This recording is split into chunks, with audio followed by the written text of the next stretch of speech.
So everybody, it took me 3 days to come out and talk about this thing on TikTok, because TikTok has a very large audience, and I've been ashamed of myself before it gets to the wrong audience and they will say, oh, why did you go there? They start judging. So I've been ashamed of myself, and the fact that my friend went with me, like, I've been feeling guilty, like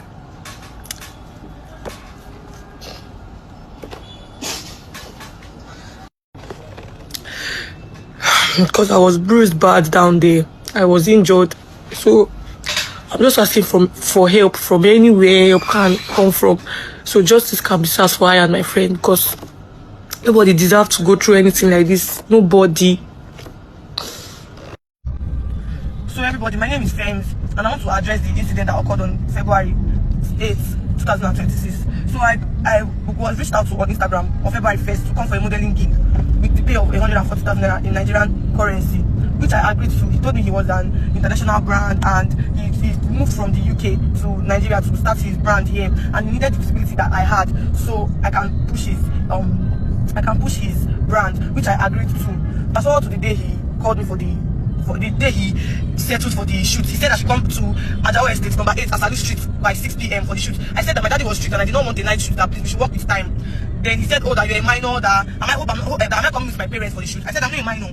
I'm just worried about my own safety, that I can take the shoot, because at that time I reached out to my friend. I said, just in case I did not finish on time, I will sleep at your place. And I told my mom where I was headed to, told my dad soon. So I just told my mom that in case I did not finish on time, I will sleep at my friend's place, which I even showed that I and the photographer, the brand owner's conversation.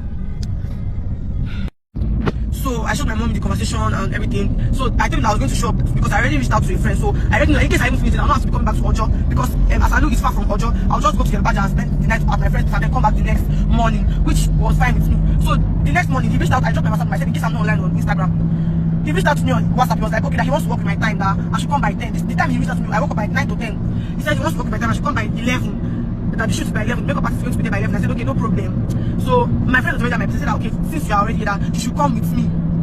Which we went together to the place. He called me when I got there. I told him I was already there. He said, who did you come? I said, I came with my sis. He said, okay, you didn't tell me. I said, then I was like, it was impromptu. And it was like, no problem. Then he came out of the gate to pick I and my friend. So on getting inside the house, because it was the house, but it was empty. The parlor was empty. So when I got there, I said, what is this place? He said, this is a content space that he just booked for the shoot. It's a rented space. I said, okay, no problem. And I'm like, okay, you said the makeup artist was here already. Like, where is the makeup artist? He was like, she forgot something. So he said she forgot something. Now since I was not here, let her quickly go and get it, which I agreed with. Then he showed us the room where I'm going to wait, like freshen up and all of that. Because when I got in, he was like, oh, that I should go and freshen up, that I have oily skin and like heat. I said, oh, that I'm not sweaty, I just came out from AC. He said, oh, just for my oily skin. I said, no problem. So the room he ushered I and my friends to. We went there. My friend was trying to charge her phone, because her phone was gone. She forgot her cord inside the Uber. So she was trying to like use his own charger to charge, which none of his chargers were working for my friend's phone.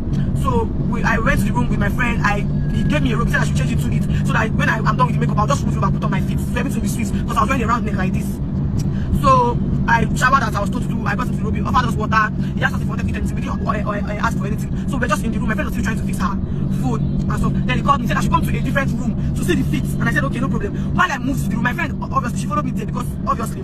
So when we got to the room, I sat down. I saw somebody, I sat down, and he was like, when he looked back, he saw my friend. He was like, oh, that I shouldn't worry, that he wanted the fit to be a surprise. And I said, okay, no problem. So I went back to the room with my friend, where he asked us to wait for the makeup artist.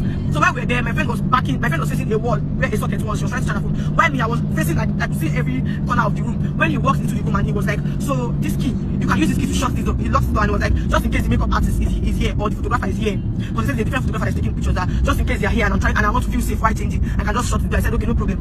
Then the whole room went silent. And I'm immediately texting my friend. I said, why you locked? Why them locked door?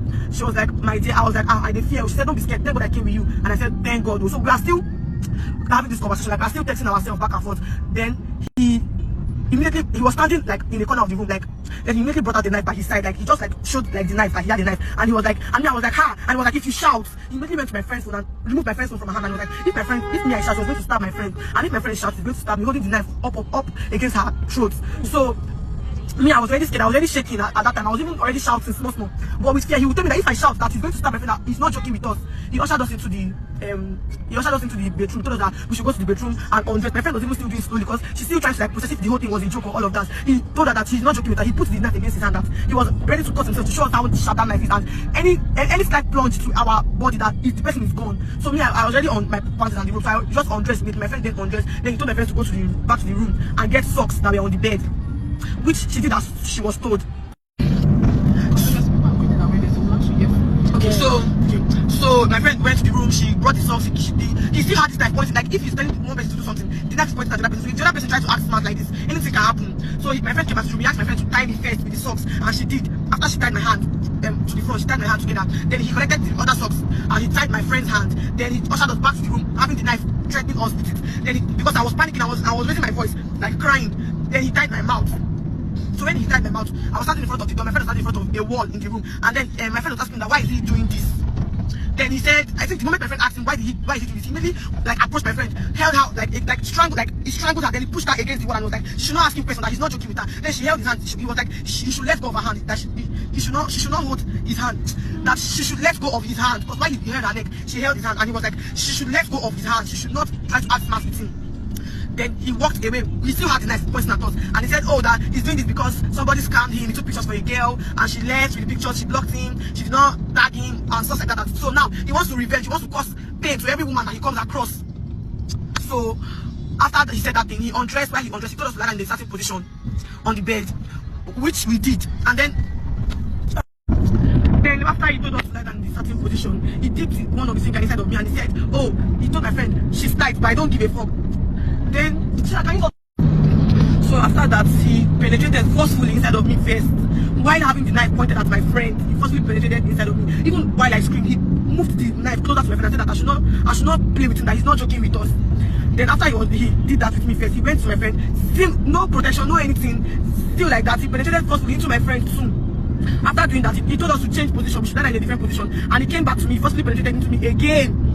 The same way he went. If he's on my friend, he will point his knife at me. If he's on me, he will point his knife on my friend. Then after he went my friend, he came back to me, and then after I was the last person, and then he poured his refuge on my outer pubic area. And then after that, he told me to stand up and hold my nose because I was having panic attack. That if I should die here, nobody's going to hear, nobody's going to tell our story. That is the end of it. Then he told me to go to the bedroom and wash up while he had my friend in the room pointing to the knife at her. And then my friend that she tried to act smart because my friend was still put together. Me, I wasn't, but my friend was still put together. So he was just letting her know that if she tries to act smart, like he was going to stab me to death there. And if I did the same thing, so he told me to go to the washroom, the bedroom, and go and wash up, which I did. I washed up. When I was done, I came back. He told my friend to also go and wash up. Then while we had dressed finished, she collected our phone. He told us to unlock our phone, unlock everything, like all the private this thing. Like if you want to go to your private snap, you put password. He told us to unlock it, and he dropped every one of the private snap on me and I and my friend's phone. And then while he was dropping my friend's phone, he told my friend that I'm taking this for my personal pleasure. So after, even while he was dropping it, he took time. He told us that we should sit down there and wait until he was done dropping everything. Then after that, he told me that that I have a little audience on the internet, that if I try to speak up, that he's going to post it everywhere and he's going to tarnish my image. That even if he doesn't do it now, I might just be, maybe when I'm bigger, that I might just be thinking that life is better for me, and he'll just pop out of nowhere and release everything on the internet. So me, I was very scared. I didn't want to talk because I was very scared. So he chased us out of the house, still having the knife at us. He chased us out of the house. So when we got outside, there was nobody there. It's on a Sunday. We left there around 2, 3. Like let's say 3 houses, 3-ish. So there was nobody in the street, like probably people at church or anything, maybe resting. The street was not, it was desert.